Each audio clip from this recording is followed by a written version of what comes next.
Hi, friends. It's Lauren with HSPjourney.com here today with my new friend, William Allen. We call him Bill. Hi, Bill. It's so nice to Hi, have you. Lauren. How are you doing? Doing great. Bill, you've done so much for the highly sensitive community. It's been so cool to learn about you and your journey. You've really been an advocate for highly sensitive men, and you have an awesome website, thehighlysensitiveman.com. Tell us a little bit more about yourself and your background with sensitivity. Well, it's something I think most highly sensitive people know that there's something different about them, but I didn't find out about it until probably my late 50s, and someone had recommended a book. Of course, it was the book by Elaine Aron, the one I think most people start their journey on with high sensitivity. And I read it, and it made all the sense in the world to me, and it checked all the boxes. But because I was a man, it was really difficult for me to swallow this whole sensitive man thing. And, as a man who grew up in American culture, it wasn't cool to be sensitive. It's something you're not supposed to be as a man. So all that kind of early programming was butting up against what I was learning intellectually about it, and also knew emotionally was true. So it took me a couple of years. I was working a corporate job at the time, right there in Sacramento, at Wells Fargo, when they had a data center there, and I, just could not get my hands wrapped around it. And after I retired from Wells, I started to sit down and sort of say, look, you got to deal with this. You got to come to some terms with this idea that you are different, and your personality is different. And I started writing a blog, the Sensitive Man blog, which is still going on today. And in that course of doing that, I did research, but I had a lot of different types of questions that I wasn't seeing on a lot of the sensitive blogs and websites and stuff that was specific to men. And over the course of the years, I was answering a lot of my own questions by going out doing research and such. Eventually, I wound up putting all that together in two books, The Confessions of a Sensitive Man and On Being a Sensitive Man, On Being a Sensitive Man. And so anyway, that's kind of how I've come to terms with it. Now I've become, like you said, kind of an activist and an advocate for highly sensitive men as we try to help men embrace the trait. Yeah, gosh, that's so awesome. In between when we talked last and now, I went and listened to several podcasts that you were on, and just your wealth of knowledge, and just to have a voice to the sensitive, like adding who is Bill to the sensitive men, because I don't think there's a lot of voices out there who are even speaking into this space, and active, on podcasts and being willing to write for other websites and things like that. It's almost like you're waving the white flag, giving men the ability to say, you know what, I'm sensitive and it's totally fine. So thank you for being here. Thank you. Yes, like Bill said, if you're watching this, Bill has two awesome books. I'll link to them in the article. Actually, the article we're going to discuss today has links in it down at the bio area, and then I'll put some links in this YouTube as well. But today we're going to talk about your article on a difficult topic, HSPs and divorce. Sensitive people, we don't like disharmony, we don't like arguments, we don't like conflict. So it's tough, right? When you take the most rewarding and the most challenging relationship, one's partner, and one or maybe both people might be sensitive, and it presents some challenges if not worked out in advance.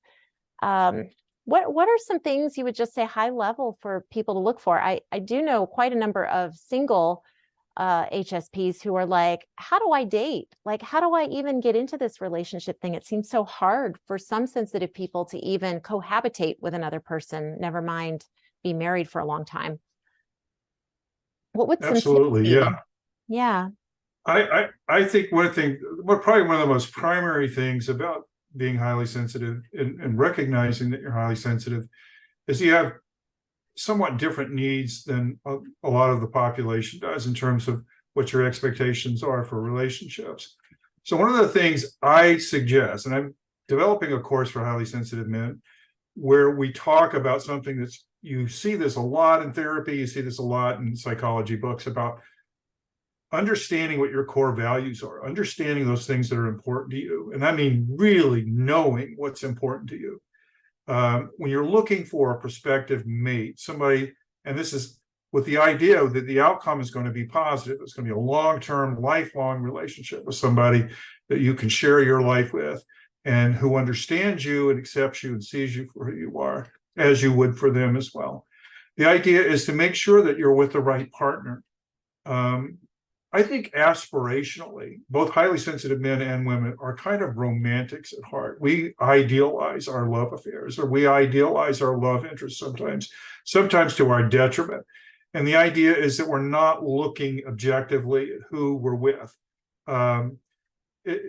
Studies have shown, and a lot of articles have been written about the idea that people who narcissistic type individuals tend to prey on people who are more like highly sensitive, or people that are more nurturing and so forth.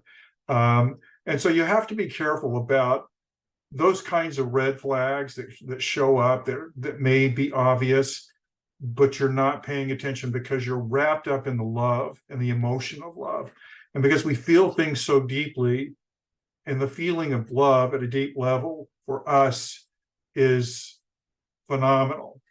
And sometimes it blinds us. So I think one of the things you need to be able to do is understand what it is you're looking for. What kinds of things do you want to match up with a person, so that as you go through life, that love phase will start planing out a little bit and turn into a long-term committed love. But those things that are red flags, yellow flags, orange flags, those are things you need to pay a lot of attention to. And we tend to not do that sometimes when we're going into these relationships, and it can be very difficult for highly sensitive people to move forward with a relationship. As you said, we don't like the conflict. We want harmony. We want peace. And most of all, we want to be loved. And when you've got somebody who is either manipulative or somebody that doesn't understand your sensitivity, they might be good-hearted, but they don't understand the sensitive part of you. Those are kind of things that down the road, 3, 4, 5 years, 10 years, if you make it that long, those things are going to weigh up and they're going to start grinding on you. So I think the main thing is to be careful about who you see out there and date and so forth, who you commit to. It's being true to yourself, first of all, but it's also being honest and open with them as well. Yeah. I mean, so much of it too is like, you could apply the same rubric to friendships. Obviously Absolutely. romantic partners, I mean, the core of your relationship, it should be friendship. You're stuck with this person a while. Yes. But I was thinking about that just today. Actually, I had a volunteer event with a couple of other parent volunteers, and it was me and 2 other women, and the one woman clearly was not interested in talking, but also we had a little conversation, but it didn't go anywhere. And the other person, we couldn't stop talking to each other. She was giving me eye contact, I was giving her eye contact. She was talking about something, and I mentioned my dog, and turned out we both had the same kind of dog, and then we showed each other the same kind of pictures. And you just feel that kindred spirit with people. And it happens with friends. And I think the longer you know about yourself being a highly sensitive person, like the more you can start to see it in other people, even with somebody who maybe isn't. And not to say that a romantic partner, it's not always optimal to have 2 highly sensitive people together. I think it can work as long as you're both not up here on the scale. If one's, a little less and one's a little more, that can work really well. But noticing, we notice everything, right? So using those noticing skills to notice the kindred spirit and the things that you might have in common, not necessarily like hobbies. I think the world out there is quick to say like, oh, you need to have these hobbies in like with one another, but really it's more than that, right? It's like a deep-seated like thirst for knowledge and understanding and depth in relationship. And that you can find people who are not highly sensitive who also crave deep conversations. And for me, that was true. But that's like a big old, like 3 strikes and you're out. It's like if we can't have a super deep conversation, like that's a big old strike. Maybe 2 strikes. Maybe that counts for 2 strikes. I don't know. How about you? What's been your experience with that depth of Well, relationship and conversation? you hit something right on the nail on the head there, especially about having rapport with somebody and being able to have deep conversations. These are things that are kind of fundamental to most highly sensitive people, Mm. is wanting to have those deep dive conversations and not necessarily interested in superficial small talk, Right. that kind of thing. So that's something you can usually pick up pretty quickly when you're interacting with somebody, almost immediately. Where the conversation's going, what you tend to talk about, what kinds of things do they say, do those things interest you, and so forth. And you're absolutely right. It's true for friends too. Don't, the idea that that there is for every single person that is a highly sensitive person, there's another highly sensitive person just perfectly fit for them. That doesn't work. You nailed it again when you said that highly sensitive people don't necessarily have to be with highly sensitive people to be happy. What you really need is to be with somebody who understands you and understands the trait well enough and wants to be supportive of you in that trait, because you're naturally going to be empathetic and you're naturally going to want to support them. Not that we're better than other people. It's just the idea that when we love somebody, we want to support them and be nurturing, and that's kind of our nature to do so. But we do need the reciprocation that comes back from our partner, whether it's a friendship, whether it's a lifelong spouse or a life partner or whatever. The idea is that you're wanting somebody that you have rapport with, and that's really key. Yeah. Yeah. That's great. I love that, like, we've had one conversation before this, and I just feel like we could have coffee and we could talk all day long. Could we, Bill? It's just, it's so awesome. I love that when you get two similar people. And so, that's what does that look like with for you in this article? We talk about divorce rates and some of the more negative things. I know it's hard to even think about it, but there's a lot of aspects that kind of play into that love relationship. How and you also brought up something really, really interesting to me, which was the life change index. At the beginning of the piece, you talk about divorce ranks just below death of a spouse as one of the most stress-inducing events in a person's life.